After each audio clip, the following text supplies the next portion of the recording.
ಐತ್ರಿ ಪಲಾವು.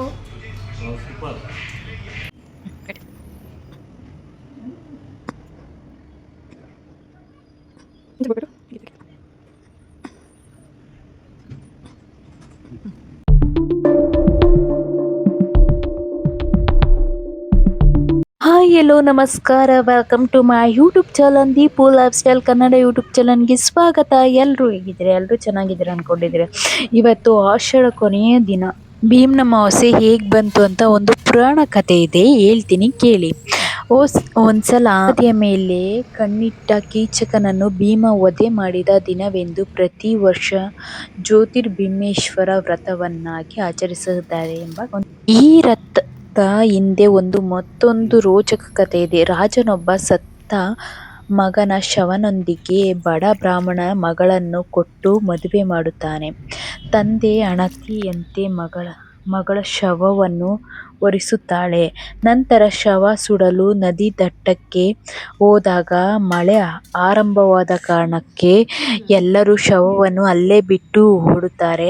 ಆ ದಿನ ಅಮಾವಾಸ್ಯೆ ಆಗಿದ್ದರಿಂದ ಪ್ರತಿ ವರ್ಷ ತಂದೆ ತಾಯಿ ಪಾದಪೂಜೆ ಮಾಡಿದ್ದು ನೆನಪಾದ ನವವಧು ಸತ್ತ ಪತಿ ಪಾದಪೂಜೆ ಮಾಡುತ್ತಾಳೆ. ಆಕೆಯ ಭಕ್ತಿಗೆ ಒಲಿದು ಶಿವ ಪಾರ್ವತಿ ಆಕೆ ಏನು ವರ ಬೇಕು ಎಂದು ಕೇಳಿದಾಗ ಆಕೆ ತನ್ನ ಪತಿ ಬದುಕಿಸುವಂತೆ ಕೇಳುತ್ತಾಳೆ. ಆದ್ದರಿಂದ ಶಿವ ಪಾರ್ವತಿ ವರ ನೀಡುತ್ತಾರೆ. ಅಂದಿನಿಂದ ಆ ದಿನವನ್ನು ವಿವಾಹಿತ ಮಹಿಳೆಯರು ಪತಿಗೆ ದೀರ್ಘಾಯುಷ್ಗಾಗಿ ಈ ವ್ರತವನ್ನು ಮಾಡಲು ಆರಂಭಿಸುತ್ತಾರೆ. ಹಾಗೆ ಫಸ್ಟ್ ಶಿಫ್ಟ್ ಹೋಗಿದ್ರಿಂದ ನಾನು ಸ್ವಲ್ಪ ಲೇಟಾಗಿ ಪೂಜೆ ಮಾಡ್ತಾ ಇದ್ದೆ. 3 ಗಂಟೆ ಆಗಿಬಿಟ್ಟಿತ್ತು ಪೂಜೆ ಆರಂಭಿಸ್ಬಿಟ್ಟು.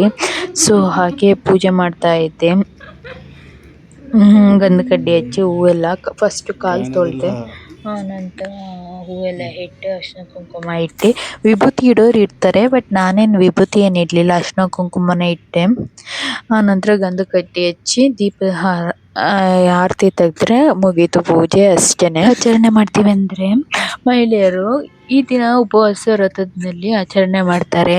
ಶಿವ ಪಾರ್ವತಿ ದೇವಿಯನ್ನು ಪೂಜಿಸ್ತಾರೆ. ಮಣ್ಣಿನಿಂದ ಕಾಳಿಕಾಂಬ ದೀಪವನ್ನು ತಯಾರಿಸಿ ಪೂಜಿಸುತ್ತಾರೆ. ಕಂಕಣ ಎಂಬ ಹಳದಿ ದಾರವನ್ನು ದೀಪದ ಸುತ್ತ ಕಟ್ಟುತ್ತಾರೆ. ತಂಬಿಟ್ಟು ಮತ್ತು ಹಿಟ್ಟಿನ ದೀಪವನ್ನು ತಯಾರಿಸುತ್ತಾರೆ, ಅದರಲ್ಲಿ ಬೆಳಗ್ತಾರೆ, ಗಂಡನಿಗೆ ಪೂಜೆ ಮಾಡ್ತಾರೆ. ನಾವು ಅದೆಲ್ಲ ರೂಢಿಸ್ಕೊಬಂದಿಲ್ಲ.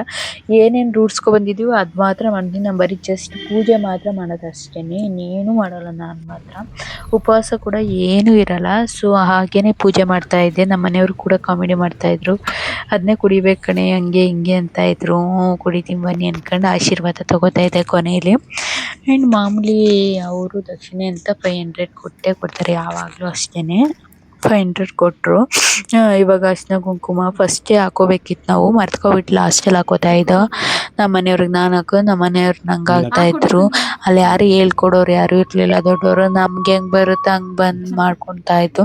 ಬಟ್ ಯೂಟ್ಯೂಬಲ್ಲಿ ನೋಡ್ಬಿಟ್ಟೆ ಮಾಡಿದೆ. ಬಟ್ ಏನೇ ಮಾಡಿದ್ರು ನಾವು ಅಲ್ಲಿ ಸಡನ್ನಾಗಿ ಮಾಡಿದಾಗ ಮರ್ತೇ ಹೋಗ್ಬಿಡುತ್ತೆ, ಏನೇ ಇದು ಮಾಡಿದ್ರು.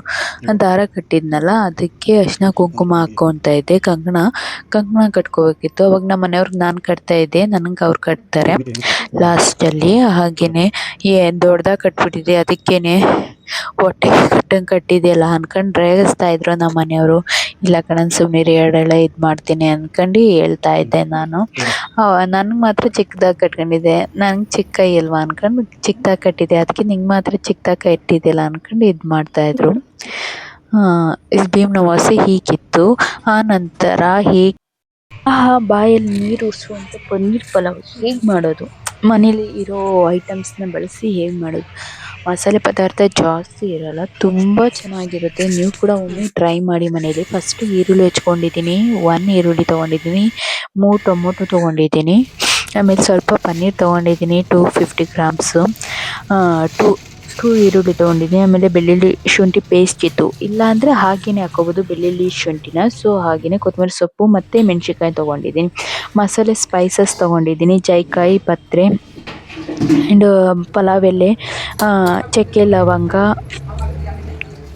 ಸೊಂಪು ಎಲ್ಲ ತೊಗೊಂಡಿದ್ದೀನಿ.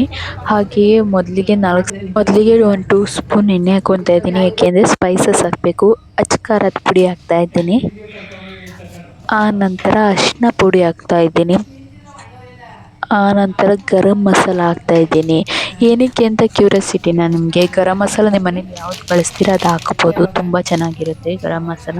ಏನಕ್ಕೆ ಅಂದರೆ ಇದು ಪನ್ನೀರ್ ಪಲಾವ್ ಆಗಿರೋದ್ರಿಂದ ಸ್ಪೈಸಸ್ನ ಫಸ್ಟು ಹುರ್ಕೊಬೇಕು, ಹಾಗಾಗಿ ಟೇಸ್ಟ್ ತುಂಬ ಚೆನ್ನಾಗಿರುತ್ತೆ. ಸೊ ಅದಕ್ಕೋಸ್ಕರ ಸ್ಪೈಸಸ್. ಆನಂತರ ಪನ್ನೀರ್ನ ಕ್ಯೂಬ್ ಥರ ಮಾಡ್ಕೊಂಡಿದ್ದೀನಿ, ಸಣ್ಣ ಸಣ್ಣ ಸ್ಲೈಡ್ ಆಗಿ ಕಟ್ ಮಾಡ್ಕೊಂಡಿದ್ದೀನಿ. ನಿಮ್ಗೆ ಯಾವ ಆಕಾರ ಬೇಕೋ ಆ ಆಕಾರ, ಬೇಕಾದ್ರೆ ದೊಡ್ಡದಾಗಿ ತಿಂತೀನಿ ಅಂದರೆ ದೊಡ್ಡದಾಗಿ ಹಾಕೋಬೋದು. ಸಣ್ಣ ಸಣ್ಣಗೆ ಹಚ್ಕೊಂಡಿದ್ದೆ, ಪಲಾವ್ಗಲ್ವಾ ಸ್ವಲ್ಪ ಬಾಯಿಗೆ ಅದೇ ಅದೇ ಸಿಗ್ತಾ ಇರುತ್ತೆ, ಅದಕ್ಕೋಸ್ಕರ ಸ್ವಲ್ಪ ಜಾಸ್ತಿ ತಿಂದರೂ ಇದು ಮಗ್ಚಿಟ್ಟು ಹೊಡೆದ್ಬಿಡುತ್ತೆ ಪನ್ನೀರು. ಎಷ್ಟು ಬೇಕು ಅಷ್ಟು. ಇವಾಗ 2 ಪಾವಿಗೆ ಅಕ್ಕಿಗೆ ನೀವು 250 ಗ್ರಾಮ್ ತೊಗೊಂಡ್ರೆ ಸಾಕಾಗುತ್ತೆ. ಅತಿ ಆದರೂ ಜಾಸ್ತಿ ಅಮೃತನ ವಿಷ ಅನ್ನಂಗೆ ಆಗುತ್ತೆ. 2 ಸ್ಪೂನ್ ಗೀ ಹಾಕ್ತಾ ಇದ್ದೀನಿ, ಮನೇಲೇ ಮಾಡಿರೋ ಗೀ ಇದು. ನಾನು ವಿಡಿಯೋ ನೋಡ್ಕೊಬನ್ನಿ, ನಿಮಗೆ ಗೊತ್ತಾಗಿಲ್ಲ ಅಂದರೆ ಡಿಸ್ಕ್ರಿಪ್ಷನಲ್ಲಿ ಹಾಕಿರ್ತೀನಿ ಹೇಗೆ ಮಾಡೋದು ಏನು ಅಂತೆಲ್ಲ. ಸ್ಪೈಸಸ್ನ ಹಾಕ್ತಾ ಇದ್ದೀನಿ, ಖಾರ ಸ್ಪೈಸಸ್ಸು, ಮಸಾಲೆ ಸ್ಪೈಸಸ್ ಹಾಕ್ತಾ ಇದ್ದೀನಿ. ತುಂಬ ಚೆನ್ನಾಗಿರುತ್ತೆ, ಇದು ಫ್ಲೇವರ್ ಕೊಡ್ತಾ ಇರುತ್ತೆ, ಘಮ ಘಮ ಅಂತ ತುಂಬ ಪರಿಯುತವಾಗಿರುತ್ತೆ. ಪಲಾವ್ ಎಲೆ, ಇದು ಚಕ್ಕೆ ಲವಂಗ ಎಲ್ಲ ಹಾಕ್ತಾ ಇದ್ದೀನಿ. ಆನಂತರ ಈರುಳ್ಳಿ ನೀವು ಯಾವ ಥರ ಬೇಕಾದ್ರೆ ಕಟ್ ಮಾಡ್ಕೊಬೋದು, ನಾನು ಸ್ಲೈಡಾಗಿ ಕಟ್ ಮಾಡ್ಕೊಂಡಿದ್ದೆ. ಯಾಕೆಂದರೆ ಇದು ಪಲಾವಲ್ಲಿ ಇನ್ನೇನು ತರಕಾರಿ ಏನು ಹಾಕಿರಲ್ವಲ್ಲ, ಸೊ ಅದಕ್ಕೋಸ್ಕರ ಈರುಳ್ಳಿನ ಜಾಸ್ತಿ ಹಾಕಿದ್ದು ಚೆನ್ನಾಗಿತ್ತು. ಟೇಸ್ಟ್ ಮಾತ್ರ ರೋಸ್ಟ್ ಮಾಡ್ಕೋಬೇಕು. ನಾವು ಪಲಾವ್ ಮಾಡ್ತೀವಿ ಅಂದರೆ ಅದನ್ನ ಚೆನ್ನಾಗಿ ರೋಸ್ಟ್ ಅರಿಶಿನ ಈರುಳ್ಳಿ ಬೆಳ್ಳುಳ್ಳಿ ಪೇಸ್ಟ್ ಹಾಕಿದ್ದೀವಿ, ಚೆನ್ನಾಗಿ ಪೇಸ್ಟ್ ಮಾಡ್ಕೊಬೇಕು, ಅದು ಸ್ಮೆಲ್ಲೆಲ್ಲ ಹೋಗಬೇಕು.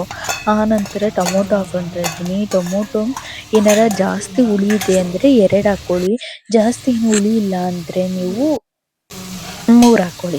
2 ಹಸಿಮೆಣ್ಸಿನ್ಕಾಯಿ ಹಾಕ್ಕೊಂಡಿದ್ದೀವಿ ಖಾರಕ್ಕೆ, ಅಂದರೆ ನಾವು ಅಚ್ಕಾರದ ಪುಡಿ ಅರಿಶಿನ ಪುಡಿ ಎಲ್ಲ ಹಾಕಿದ್ದೀವಿ, ಬಟ್ ಇನ್ನೊಂದು ಸಲ ನೋಡ್ಬಿಟ್ಟು ಹಾಕ್ಕೊಳ್ಳಿ. ಯೆಲ್ಲೋ ಕಲರ್ ಬೇಕಂದರೆ ಒಂಚೂರು ಅರಿಶಿನ ಪುಡಿ, ಅಚ್ಕಾರದ ಪುಡಿ ಎಲ್ಲ ಹಾಕ್ಕೊಳ್ಳಿ, ಅವಾಗ ಟೇಸ್ಟ್ ತುಂಬ ಚೆನ್ನಾಗಿರುತ್ತೆ. ಸೊ ಅದಕ್ಕೋಸ್ಕರ. ಆನಂತರ ಕೊತ್ತಂಬರಿ ಸೊಪ್ಪು, ಪುದೀನ ಸೊಪ್ಪು, ಯಾವ್ಯಾವ ಸೊಪ್ಪಿರುತ್ತೆ ಅದೆಲ್ಲ ಹಾಕ್ಕೊಳ್ಳಿ, ಟೇಸ್ಟ್ ತುಂಬ ಚೆನ್ನಾಗಿ ಬರುತ್ತೆ. ಸೊ ಅದಕ್ಕೋಸ್ಕರ. ಆನಂತರ 2 ಸ್ಪೂನ್ ಕರ್ಡ್ ಹಾಕ್ತಾಯಿದ್ದೀನಿ, ಅಂದರೆ ಬಿರಿಯಾನಿಗೆ ಕರ್ಡ್ ಇದ್ರೇ ಒಂಥರ. ಆನಂತರ ಲೆಮನ್ ಇದ್ದರೂ ಹಾಕ್ಕೋಬೋದು, ಹುಳಿ ಬರುತ್ತೆ. ಏಕೆಂದರೆ ನಾವು 3 ಟೊಮೊಟೊ ಹಾಕಿರೋದ್ರಿಂದ ತಿರ್ಗಾ ಲೆಮನ್ ಹಾಕಿ ತುಂಬ ಜಾಸ್ತಿ ಹುಳಿ ಥರ ಅನಿಸ್ಬಿಡುತ್ತೆ. ಸೊ ನಮ್ಮ ಮನೇಲಿ ಯಾರು ಹುಳಿ ತಿನ್ನಲ್ಲ, ಸೊ ಅದಕ್ಕೋಸ್ಕರ ಹಾಗೆ ಇದು ಮಾಡಿದ್ದು. ಆನಂತರ ಚೆನ್ನಾಗಿ ಕುದ್ದಾದ್ಮೇಲೆ ಅಕ್ಕಿ ಹಾಕ್ತಾಯಿದ್ದೀವಿ. 2 ಪಾವು ಅಕ್ಕಿ ಹಾಕ್ಕೊಂಡಿದ್ದೀನಿ. ಆನಂತರ ಒಂದು ವಿಷಲ್ಗೆಲ್ಲ ಸ್ಟಾಪ್ ಮಾಡ್ತೀನಿ. ಯಾಕಂದರೆ ಅಕ್ಕಿಗೆ ಲೇಟ್ ಆಗಿಬಿಟ್ಟಿತ್ತು, ಅದಕ್ಕೋಸ್ಕರ ಫಾಸ್ಟಾಗಿ ಮಾಡ್ತಾಯಿದ್ದೀವಿ. ಮಾರ್ನಿಂಗ್ ಟೈಮು ವಿಡಿಯೋ ಮಾಡ್ಕೊಳ್ಳಿ ಇಟ್ಕೊಂಡ್ರೆ ಸಾಕು, ಲೇಟ್ ಆಗಿಬಿಡುತ್ತೆ. ಸೊ ಅದಕ್ಕೋಸ್ಕರ ಈ ರೀತಿ ಪಲಾವ್ ಬಂದಿದ್ದು ಸಕ್ಕತ್ತಾಗಿತ್ತು, ಹುಡಿಯಾಗಿ ತಿಂತಾ ಇದ್ದಾರೆ, ಇನ್ನೂ ತಿನ್ನೋಣ ಅನಿಸ್ತಿತ್ತು. ಆ ಥರ ಟೇಸ್ಟಾಗಿರುತ್ತೆ. ಈ ಮಳೆಗಾಲಕ್ಕಂತೂ ಈ ಪಲಾವ್ ಮಸ್ಟ್ ಆ್ಯಂಡ್ ಟ್ರೈ, ಸೂಪರಾಗಿತ್ತು. ಆ್ಯಂಡ್ ಟೇಸ್ಟ್ ಮೊಸರು ಬಜ್ಜಿ ಒಂದಿದ್ದರೆ ಇನ್ನೇನು ಬೇಡ, ನೆಂಚಕ್ಕೆ ಅನಿಸ್ಬಿಡುತ್ತೆ, ಅಷ್ಟು ಚೆನ್ನಾಗಿದೆ. ನಮ್ಮ ಮನೆಯವ್ರು ಏನಂದ್ರೆ ಕೇಳಿ. ಪಲಾವು ವಿಡಿಯೋ ಇಷ್ಟ ಆದಲ್ಲಿ ಒಂದು like and comment, subscribe to Deepu lifestyle Kannada YouTube channel. Thank you so much for watching your video. Thank you.